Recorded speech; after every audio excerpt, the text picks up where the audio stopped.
So let's examine the situation in South Australia firstly. I think the national situation's well documented, but South Australia, post the hopes for the BHP Olympic Dam expansion in the more clear light of day, seems to be looking at a pretty poor set of numbers. Well, it's better than some other parts of the country. South Australia is not faring as badly as Tasmania, which has also seen a long hoped-for major project fall over. And at this stage, while it's unlikely that Olympic Dam's going to go ahead anytime soon, it hasn't been ruled out altogether. And so it's possible at some point down the track that that project may be revived. But in the short term, it's obviously not going to happen, and that does undermine some of the forecasts, for example, that were made in the most recent state budget.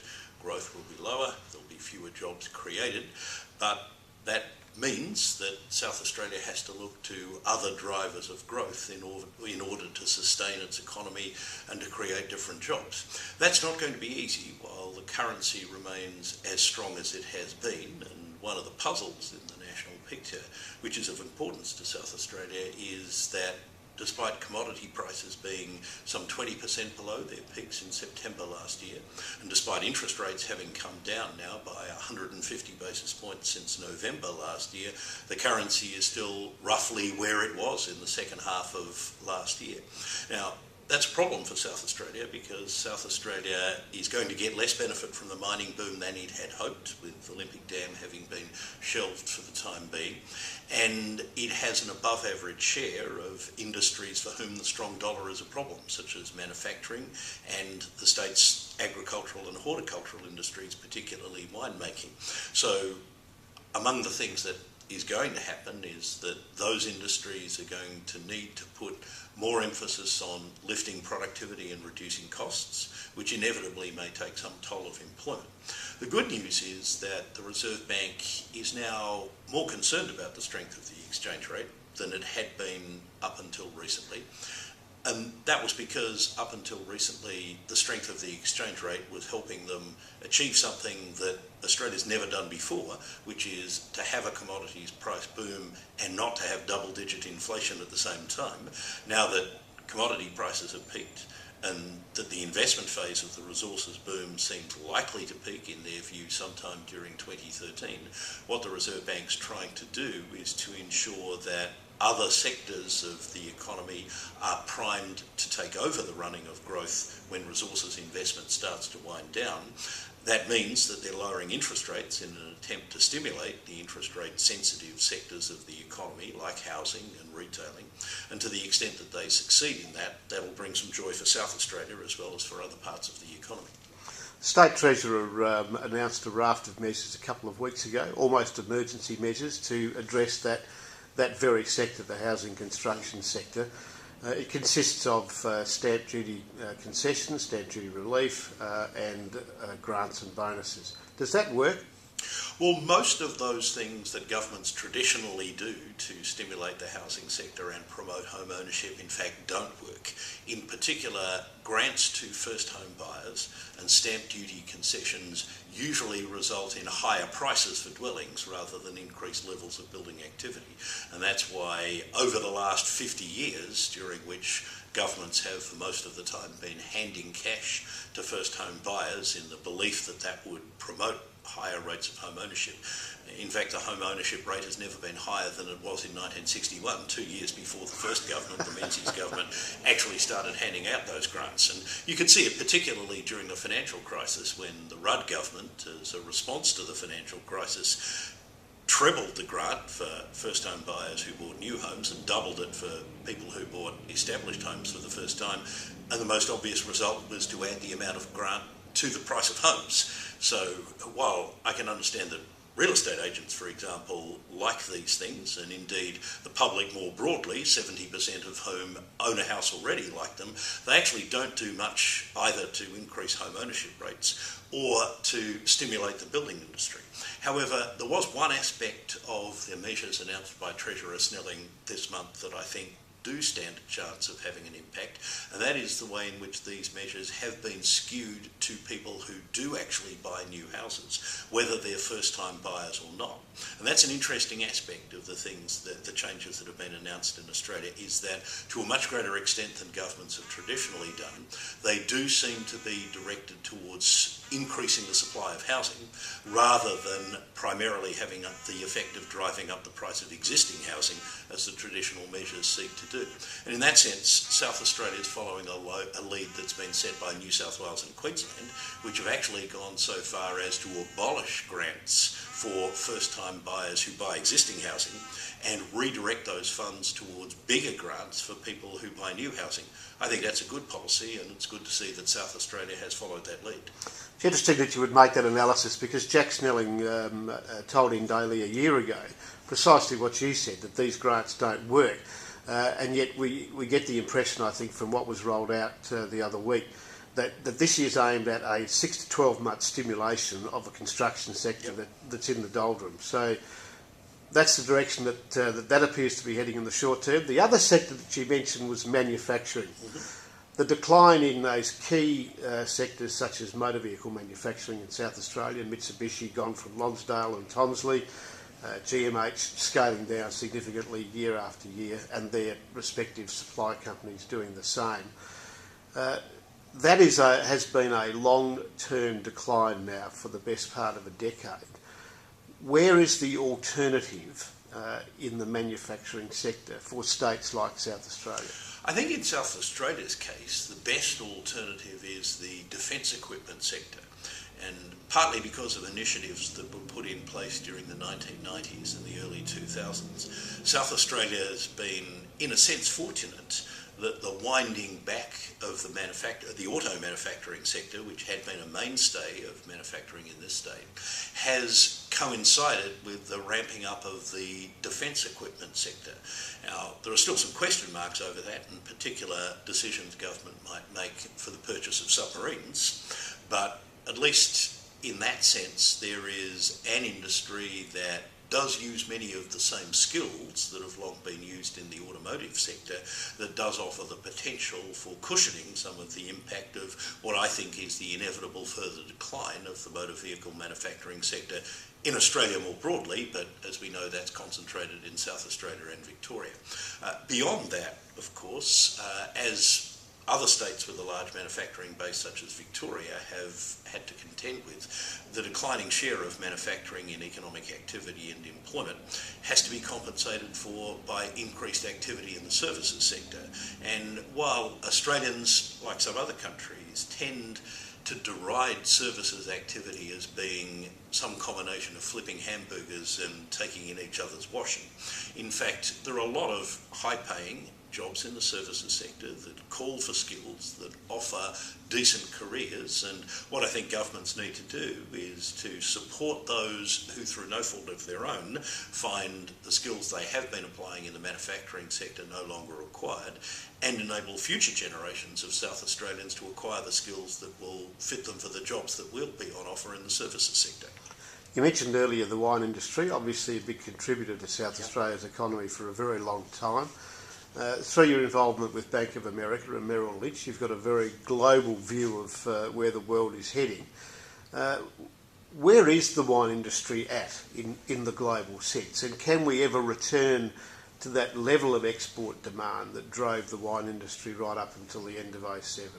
It'll be difficult for as long as the dollar is strong, and that's been one of the two big problems that the wine industry has faced, the strength of the exchange rate.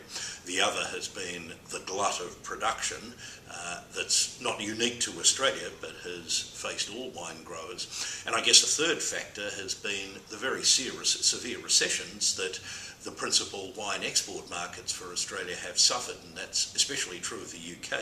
Now, in the case of the UK, the combination of a severe recession, one which in the UK has been a double-dip recession, and a particularly strong rise in the Australian dollar against the pound sterling. I mean, you go back 5 years ago, and the Australian dollar was worth about 33, 36 pence sterling.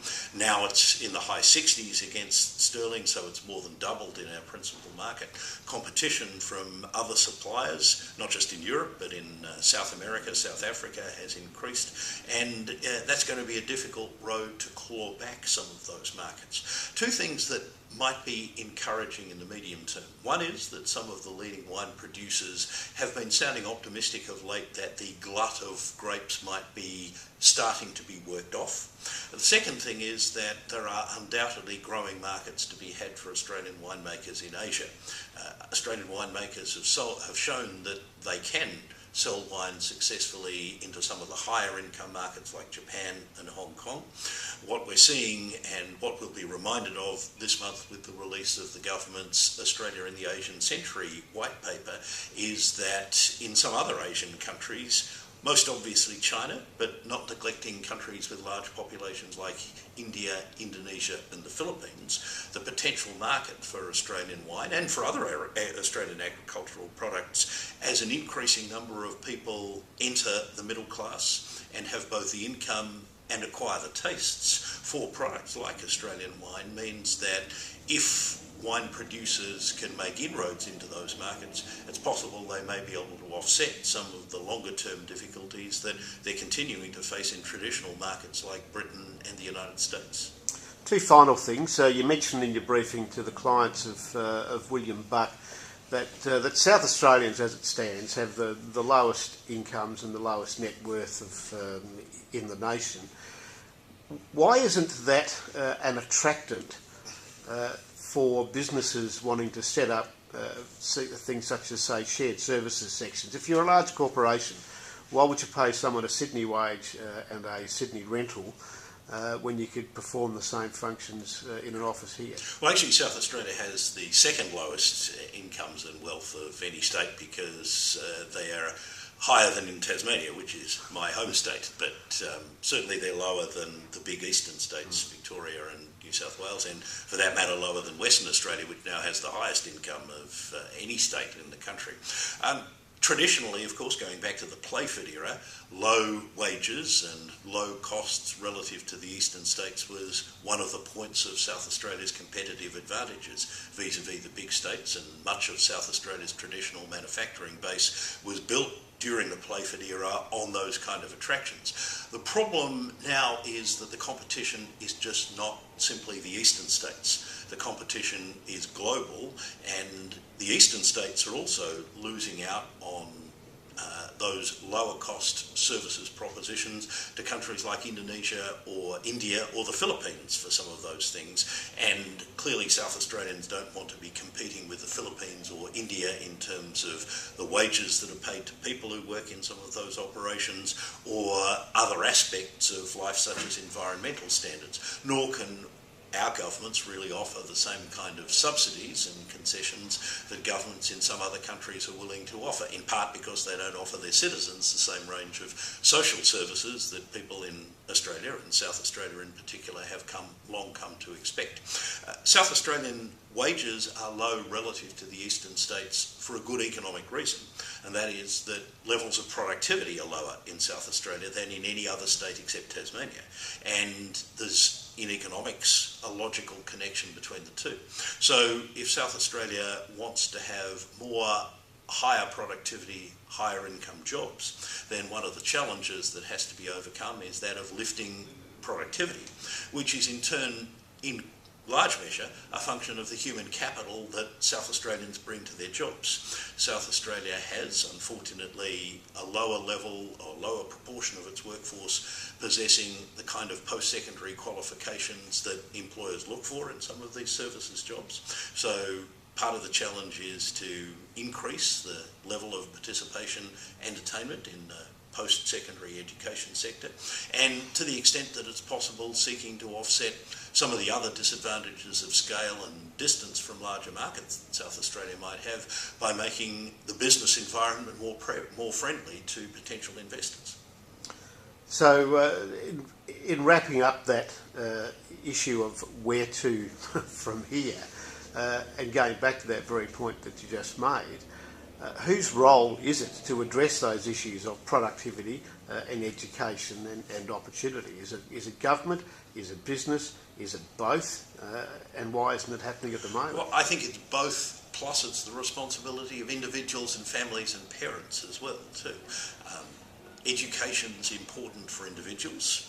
There's a lot of evidence showing that the more education people have, the less likely they are to be unemployed, and the higher the wages they're likely to have while they are employed. And so there are individual benefits as well as broader economic and social benefits for having a better educated workforce. That's not simply a matter of putting more money into schools, because there's also a lot of evidence that says that even though Australia has put more money into schools over the last 10 years, our student performance measured by internationally standardised tests has actually declined relative to some nations. So it's a matter of the quality of education that people get as well as the quantity of it. And governments and business have a role to play there. Business has a role in terms of making the most use of the skills that people have, of providing relevant on-the-job training and experience, and of thinking creatively and imaginatively about reorganising the way in which work is done and introducing new products and introducing new technologies that expand the productivity base of the economy. One of the reasons why Australia's overall productivity performance during the past decade has been poor, in my view, has been because businesses haven't paid much attention to the fundamentals of productivity during that decade, perhaps in turn because for much of the last 10 years, at least until the financial crisis, a relatively competitive exchange rate, freely available credit, rising share, property and commodity prices, and governments continually handing out income tax cuts and untargeted welfare have made it easy for firms to generate profits without putting in the hard yards in terms of productivity. One of the reasons why it's become much harder for firms since the onset of the financial crisis is the things that made generating profits easy aren't there, but firms have been inclined to assume that it's only a matter of time before they come back. I think in the last 18 months, firms have started to accept that the dollar is going to be stronger than historically for longer than they would like, that households are going to continue to save a higher proportion of their incomes than they had done in the 20 years before the financial crisis, and we're now starting to see signs that firms are going back to some of the basics of good management, which is about thinking how work's organised to get the most output from the input that's put in, and to think about new technologies and product innovation that might allow them to remain internationally competitive or to become more internationally competitive in circumstances when they're not getting any free kicks from a falling currency. So smarten up and harden up. Indeed. Saul Eslake, thank you very much. That's a pleasure. Thanks for having me.